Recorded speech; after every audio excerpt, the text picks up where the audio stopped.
আসসালামু আলাইকুম বন্ধুগণ, কেমন আছেন? নিশ্চয়ই ভালো আছেন। তো আজকে আমি হাজির হয়ে গেলাম নতুন একটা ভিডিও লইয়া। ভিডিওটা হইতাছে গতকাল আমার বাসায় আমার ননদের শ্বশুরবাড়ির লোক বেড়াইতে আইছে।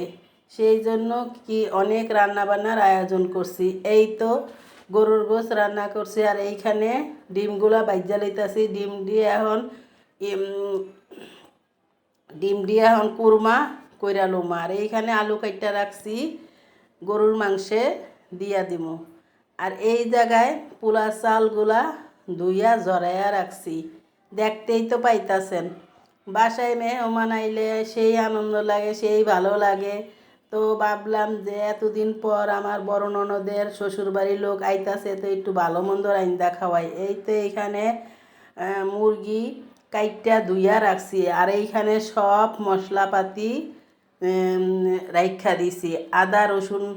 আদা রসুন বাটা, পেঁয়াজ, কাঁচামরিচ কাটা, এগুলা সব এক এক কইরা এই জায়গায় রাইখা দিছি। এইখানেও কিছু পেঁয়াজ কাটা ছিল, আর এইখানে আবার আগের দিনে পেঁয়াজ কাইটা রাখছিলাম ফ্রিজে, সেইগুলা বাইক করে রাখছি।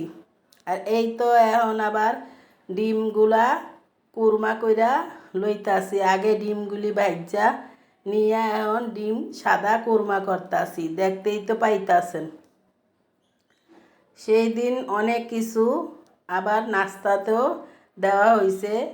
মালটা, আপেল, পেয়ারা, আঙ্গুর, বিস্কিট, মিষ্টি, এগুলা সব বিকালবেলায় আমরা তাদেরকে খাইতে দিছি। দেখতেই তো পাইতাছেন, অনেক দিন পর বড় ননদের বাসার থেকে মেহমান আসতেছে। সে বলে একটু খাওয়া দাওয়ার আয়োজন করে ভালো কইরা দাও। ভালো করেই তাদের খাবার দাবারের আয়োজন করলাম।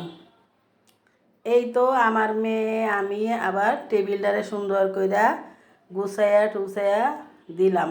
সেদিন আবার আমার বাগনিরও ডাইকা নিয়ে আইছিলাম, সেও আবার এই ফল ফলাদি সব কিছু কাইটা টাইটা ধুইয়া টেবিলে রেডি কইরা দিছে। এই তো আমাদের আবার গ্যাস আসিল না, জানেনই তো গ্যাস থাকে না। রাইস কুকারে পোলাওটা রান্না কইরা ফেলাইছি। আর এইখানে শসা, লেবু, পেঁয়াজ কাইটা রাখা হইছে। এখন এক এক কইরা সব কিছু টেবিলে সাজানোর জন্য লইয়া যাইব। এখানে আমার ভাগ্নিও আছে, আমার মেয়েও আছে। ওদের বলতাছি আমি বাইরা বাইরা দেই, আর তোরা নিয়া টেবিলে দিয়া সাজাইয়া রাখ যাইয়া। এই তো আমার ভাগ্নি আর আমার মেয়ে দুজনে মিল্লা সুন্দর করে টেবিলটা সাজাই ফেলাইছে। মুরগির রোস্ট,